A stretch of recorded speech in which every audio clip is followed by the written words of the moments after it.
নমস্কাৰ, মই পৱন। মই যাবলৈ ওলাইছোঁ অসমৰ এক প্ৰাচীন লোক উৎসৱ পাত বিহুলৈ। এই বিহু বিশেষকৈ উজনি অসমৰ লখিমপুৰ জিলাৰ ঢকুৱাখানা অঞ্চলত উদযাপন কৰা হয়। সাধাৰণতে মে' মাহৰ মাজভাগত এই বিহু পালন কৰা হয়। পাত বিহু তিনিদিনীয়া উৎসৱ, য'ত অসমৰ পুৰণি সংস্কৃতি আৰু লোক পৰম্পৰা প্ৰদৰ্শন কৰা হয়। বৰ্তমান সময়তো পাত বিহু অসমৰ সংস্কৃতি সংৰক্ষণ এক গুৰুত্বপূৰ্ণ মাধ্যম হিচাপে পৰিগণিত হৈছে। এই উৎসৱে নতুন প্ৰজন্মক নিজৰ পৰম্পৰা আৰু সংস্কৃতিৰ সৈতে পৰিচয় কৰাই দিয়ে।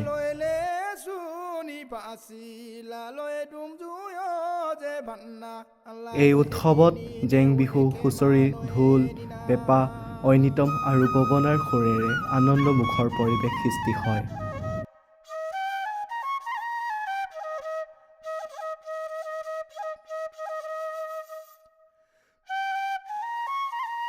এয়াই আছিল পাত বিহুৰ কিছু দৃশ্য। আজিলৈ এয়াই, ধন্যবাদ।